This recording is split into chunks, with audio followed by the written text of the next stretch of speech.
Hello, everyone, and welcome back to Paul Talks Track. Past couple days was conference championship weekend in the NCAA, and I had the opportunity to be at SEC championships. They were hosted in Gainesville, thankfully. It was truly an insane 3 days of track and field. There were so many meet records, a bunch of top 10 or 5 all time collegiate marks, some upsets, some really great performances. This video, we are going to be looking at, in my opinion, the 5 best performances of the weekend. I'm going to have a couple honorable mentions in there because there were way too many to cut it down to just 5 individual performances. So with all that being said, let's get right into it. Before we do start to look at some of the individual performances, I do want to give a big shout out to the team champions. On the men's side, the Arkansas Razorbacks won their 4th consecutive SEC outdoor team title. They scored 110 points. This one came down to between them and Alabama in the 4x4, and they edged out. They were ahead going into it, and then they ended up winning the 4x4, so they locked that up. Congrats to everyone at Arkansas on that big win. Like I said, 4th in a row is pretty insane. On the women's side, it was the Tigers of LSU winning. They scored, I think they had 126 points, and they had kind of locked that up with about 2 or 3 events left, I think. So they just had a really strong day all throughout, including some of the jumps, throws, sprints, some of the distance events as well with Michaela Rose, obviously. It was just a really great all-around dominant performance from the LSU women, so congratulations to them. We are going to start with some of my honorable mentions, and this is where I kind of maybe to some extent allowed my UF student bias to slip in because I've got 6 athletes here that I'm going to talk about. 4 of them are from UF, but deal with it. The first one we're going to talk about is Claire Bryant of the University of Florida. She won the women's long jump competition with a mark of 672. It is the same exact mark down to the centimeter that she won the indoor SEC long jump title with earlier this year. So for Bryant, we've kind of yet to see her put up some of the same distances she was putting up in a really strong indoor season where she finished runner-up at NCAAs. But this mark of 672 is now equal to her season's best indoors and outdoors. So it's a really good sign of things to come as we move in towards the rest of the postseason. So that was on Friday night. And then Saturday night, she competed in her other event, which is the high jump. And she jumped a season's best of 179 to place 7th. So she ended up collecting 12 points for the Florida Gators, which was very big for her. So that's going to be my first honorable mention. My second honorable mention is going to go to Parker Valby. The women's 5K was the third to last event of the entire competition Saturday night. And it was probably one of the most anticipated. Like they had, an entire intro package for Parker on SEC Network or ESPN or wherever they were airing it. And that's not necessarily something you see all the time for especially collegiate distance racing. But I think that really just speaks to the kind of athlete Parker Valby has been over the last 2 years. And I think most people were expecting her to get the collegiate record outdoors because she broke the indoor 5K record in this indoor season, and that time is 10 seconds faster than the outdoor collegiate record. So, it was ran at the Boston track, which is notoriously fast for indoor times, especially in distance. But, usually outdoor times do tend to be a little faster than indoor times. She ended up running 15:07:86, which is the 4th fastest outdoor time in collegiate history. So not quite the record, but it's a 13-second PB from her outdoor 5K time last year. And I still have no doubt that she will be able to drop those 4 or so seconds that she needs to get down to Caitlin Tuohy's outdoor record when it comes to, regionals and then nationals as well. So if she would have gotten the national record, definitely would not be just an honorable mention. But for the performance that she had is still insanely good. It's still the 4th fastest outdoor collegiate 5K we've ever seen.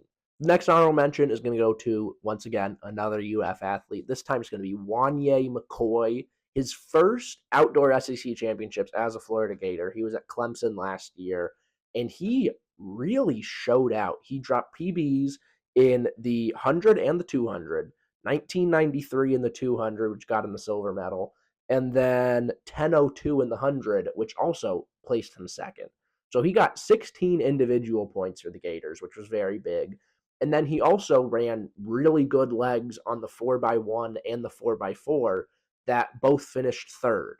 So it was just yesterday, Saturday, the day with all the track finals, was just a ridiculous day for Wanye McCoy. And he is Bahamian, so he won't necessarily have to go through, all the competition that we see for a lot of American sprinters when it comes to the Olympic trials. So we should be seeing him in Paris.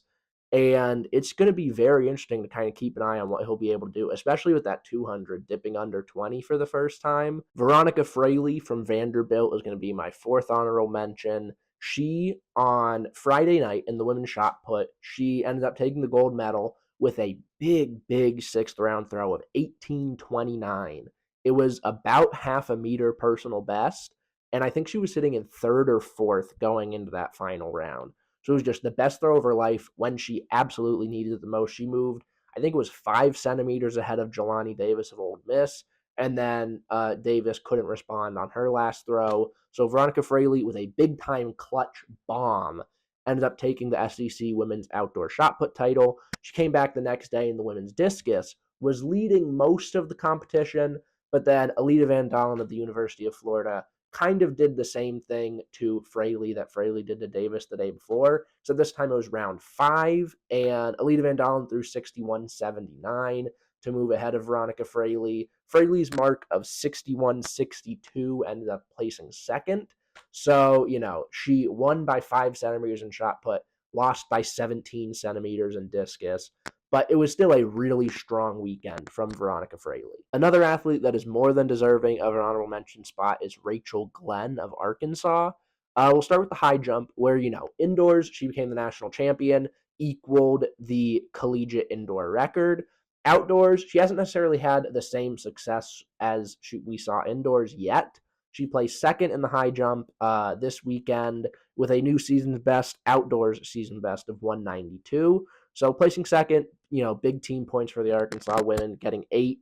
And it was a pretty strong competition from her. Elena Kulachenko of the University of Georgia ended up taking that win with a new PB of 195, which moved her up to 7th on the all-time collegiate outdoor list, I believe, so good for her. But Rachel Glenn then came back and she doubles the high jump and the 400-meter hurdles. So on Friday, in the heats of the women's 400 hurdles, she ran 54:02, which moved her up to 7th on the all-time collegiate list. It was almost a full second PB, just absolutely massive. But then, unfortunately, Saturday in the finals, she was ahead of the pack by a mile. She was so far ahead, and she ended up nicking the last hurdle. And she goes down. She went into another lane, so she ended up as a DNF. And, it breaks your heart to see that.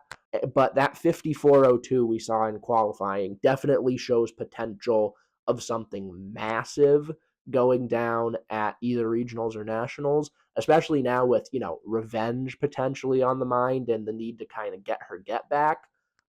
Rachel Glenn is a phenomenal athlete, and I would not be at all surprised if she finds a way to win double golds at nationals in the high jump and the 400 hurdles. The final honorable mention is going to go to Parvez Khan of the University of Florida. Surprise, surprise. He took the win in the men's 1500 at 3:42.73. And then he came back later in the day and got third in the 800 at 1:46.80. He really kind of caught everyone's attention. Obviously, he won the SEC championship in the indoor mile in the indoor season, so everyone already, was paying attention to him. But in qualifying of the 1500 on Friday, he was coming around the last turn into the home straightaway, and then he turns to the crowd as he's passing like the entire field, very Jakob Ingebrigtsen-esque, starts pumping the crowd up. He basically ran the entire last 100, like with his hands in the air going like this. And it completely worked for him. He won. He was the fastest qualifying time by like 2 seconds. And then he backed it up and won by I think it was almost half a second, maybe a little bit more in the finals. But then he wasn't done. And he came back and doubled the 800 later in that same day, took third against two guys that had not ran 1500, an hour or two before that. So it was a really strong day for Parvez Khan, and he is 19. So he's just going to keep getting better and better and better. And, Indian distance running isn't necessarily the strongest country. So his path to making it onto an Indian national team to go to the Olympics or World Championships isn't necessarily as tough as some other runners representing other nations. So we could see Parvez Khan on the global stage very soon and then for a very long time. Okay, with those out of the way, we're finally going to get into the actual top five. And this is not going to be in any particular order. We're going to start with a group of athletes, not just one, and that is going to be the Arkansas women's 400-meter team, because what they did yesterday in the open 400-meter finals was ridiculous. It started in the qualifying rounds where Nikisha Price ran a new PB of 49.72, which placed her, I think it was somewhere like maybe sixth or seventh all time collegiately. Insane already. And that kind of, makes you think, oh, something really special could happen in the finals. And then right behind her, her teammate, Kaylin Brown, who is only a freshman. She is 19 years old. She ran 49.86, which is a slight PB because she had already ran 49.95 at the Tom Jones Invitational about a month ago. And then their teammate Amber Anning also ran a really fast time. And then Rosie Effiong also qualified for the finals. So Arkansas had 4 women in the 400-meter finals. And you were like, okay, that's impressive. Let's see what they can do from here. What they did from there is in the finals, Nikisha Price took the SEC title in 49.32. Kaylin Brown finished second in 49.47, and Amber Anning finished third in 49.51. Those are the 3 fastest outdoor 400-meter times in the world this year. Femke Bol's indoor world record is still the world lead, but outdoors, those are the 3 fastest times we've seen this year. They are now the 3rd, 4th, and 5th fastest athletes ever collegiately in the 400. Funnily enough, the collegiate record holder is Britton Wilson, who was running at Arkansas with most of these women just last year. So Arkansas 400-meter running is just ridiculous. And just a little note on Kaylin Brown. I said she's a freshman.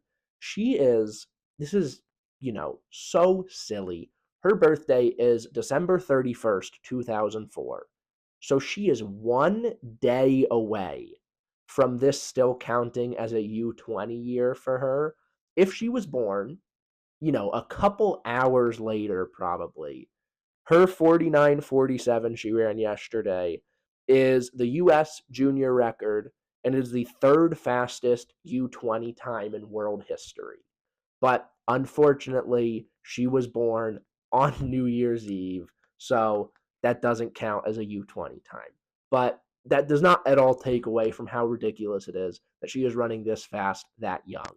And then the 4th place in this final went to Aaliyah Butler of Georgia, who ran 49.79, and that's the 4th fastest outdoor time in the world this year, and it is 8th all time in the NCAA. So we saw literally the 4 fastest 400-meter times by women outdoors this year in the world, all in the same race. That's insane. And this isn't even nationals. This is just SECs. SECs is still insane. But we're probably going to see them run faster at nationals in, the first week of June, which will be ridiculous. Moving over to the men's 400, we're going to talk about Christopher Morales-Williams now of the University of Georgia. In the prelims of the men's 400, Caleb McRae of Alabama actually had the fastest time. He ran 44.76. And Christopher Morales-Williams did run 44.88. It was a slight outdoor PB for him, but he was going into the final with the 2nd fastest qualifying time. And in his qualifying race, it looked like he was in either 2nd or 3rd, kind of with like 80-ish meters left. And then he really had to push to end up winning his heat. But as soon as the final started, you saw that was not going to be the case. in the finals. And I talked to him a little bit after the race, and he did say that the race plan had entirely changed because he was in lane 7. He had completely made up the stagger on lanes 8 and 9 by about 180 meters, and he just never relinquished that lead. He ended up crossing the line in 44.05, so almost 44 flat as a 19-year-old. It's the world lead this year, fastest time in the world. It's the sixth fastest NCAA time in history, and it is also the Canadian record.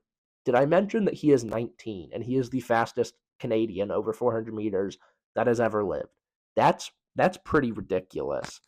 Um, and I'll put a little clip at the end here, but I asked him what he needs to do to kind of improve upon this and keep building momentum towards nationals and regionals, and his answer was very funny. I think I'm just gonna focus on running faster.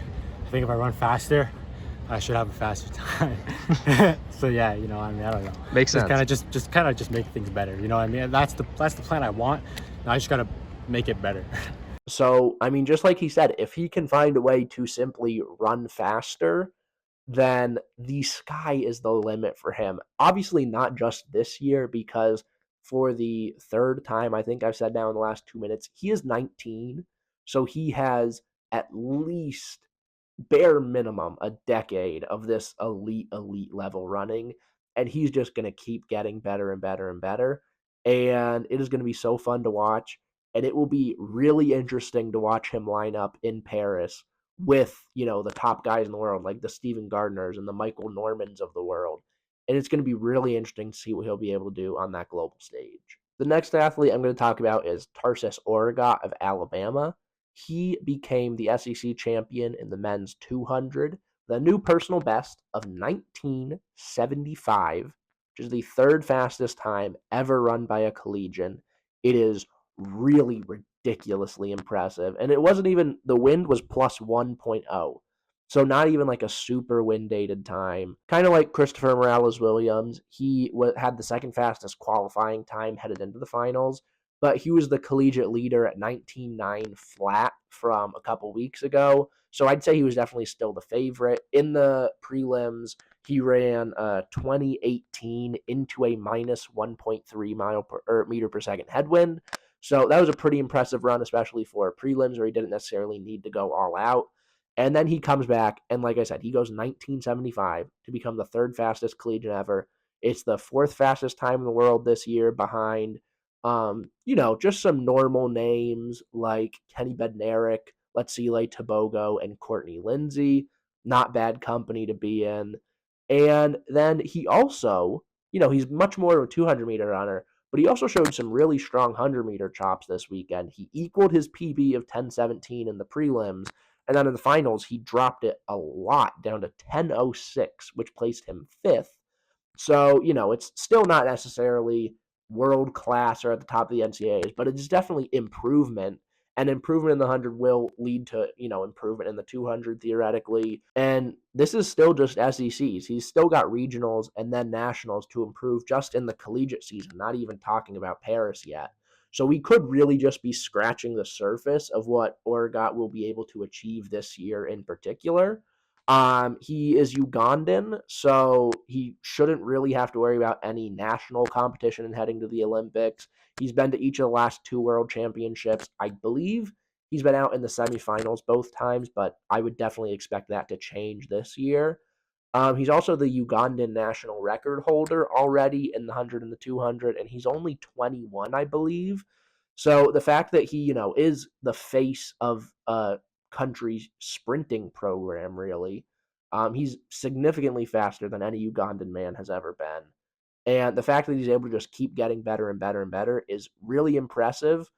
And I just would not sleep on him. I've seen it firsthand several times. He ran a wind dated 19.60 at, I think, Florida Relays last year, and that was pretty incredible to watch. So I've seen it in person time and time again, and all I'm going to say is just do not sleep on Tarsus Oregot in Paris this year. Sticking with Alabama, let's talk about Doris Lemgaway. She won the SEC title in the women's steeplechase with a time of 19:28:21. It's the 11th fastest time in collegiate history, but her PB of 19:22:31 is the second fastest time in collegiate history. So, it's not a PB for her, but the fact that she was able to run this fast in a championship style race was still really, really impressive. And running in Florida is never great for distance races because it's just so oppressively hot. So running anytime like that in the conditions and the situation we had in Gainesville this weekend, it's a really impressive time no matter what. And then she comes back the next day, runs the 5,000, finishes runner up to Parker Valby in a time of 15:25:88. So she got 18 points for the Alabama Crimson Tide women's team in 2 days in two distance events, which is pretty impressive. Not something you see necessarily all the time. This 15:25 also wasn't a PB for Lemgale because in the indoor season she ran 15:04:71, which is the second fastest indoor time ever. Translated to outdoors, it would be the second fastest outdoor time ever. So she has really impressive chops, in both the 5K and the steeplechase, and she showed that in, like I said, back-to-back days. Now, unfortunately, at the NCAA National Championships, the finals of the steeplechase and the 5K are going to be on the same day. So we probably aren't going to be able to see Lemgale complete a double like this on the national level. But still, seeing it at a meet like SEC's, and she finished, winning the steeplechase and then only runner up to one of the greatest distance runners we've seen in collegiate history, running the fourth fastest outdoor time in collegiate history. It's still a very impressive show from her across two events. The final athlete in my top 5 performances of the weekend. Come on, guys. Did you really think I would do a top 5 list without mentioning a single thrower? Let's talk about Tarek Robinson O'Hagan of Ole Miss. On Thursday, he won the first title of the entire weekend. He won the men's hammer competition in a mark of 70-17, it's like his fourth or fifth best mark of the season, but that just shows how consistent he's been over that 70-meter mark, which is really impressive. It was almost a 2-meter win. Ole Miss went 1, 2, 4, and 8 in this competition, which is just speaks to how good their hammer program is and how good it's been for a really long time. But then Tarek was not done, and he comes back the next day and throws 20-85 to win the men's shot put competition. It's a 44-centimeter win for him, and it's just he's so, so good, and he is 20 years old. He threw 21:05 indoors. Like, he's really, really an impressive thrower. And the scary thing is I was standing next to one of his coaches watching the meet, and after he threw, I think so his 20:85 was the first throw of the competition. But in round 4, I think it was, he threw 20-74. And I was staying next to one of his coaches, and he came over and they were talking about it. And they seemed very annoyed with how that throw went. So 20-74, and they're that mad about it. And then I talked to him after, and he didn't really seem that happy with 20-85 in general. So there is a lot more in the tank for Tarek, I think. Um, Obviously, the USA men's shot put scene and hammer to some extent are both incredibly deep. So it will probably be a couple more years before we see him make a national team in either event. But like I said, he's 20. So a couple years could be he's 23 and just coming into his prime. And then he'll be probably consistently over the 22-meter mark in shot put. And if he continues throwing hammer, he'll probably end up being consistently over 75 meters, I would think. Most people don't really double throwing events professionally. And I do think shot put is his stronger event. So I'd probably see him kind of lean towards that. But if he wanted to, I have no doubt he could become one of the best hammer throwers in the world because that is just how good Tarek's career has been to this point. All right, well, that is it for my top 5 performances of the weekend, as well as a couple honorable mentions. I obviously did not cover everyone that deserves to be in this video. There were way more than 11 people that deserve to have their performances talked about. If there were any that really stood out to you, please drop them in the comments below. In my last video, I hinted at a big announcement. And I kind of dropped this on my Instagram last night, but I'll say it, just very plain and clear here. I have been given the opportunity to go to Eugene, Oregon the first week of June and go to the NCAA National Championships. It is going to be insane. I'm going to be doing the same thing I've been doing at the last couple meets, getting in the mix zone, grabbing some interviews for Sidious Mag that'll be going up on their YouTube channel. But it's just an insane opportunity, and I can't believe this is happening. And I'm so excited.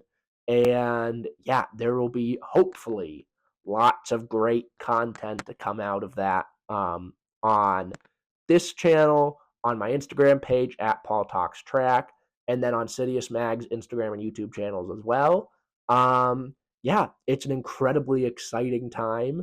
And this is, just the collegiate season. The professional season is really just starting to ramp up.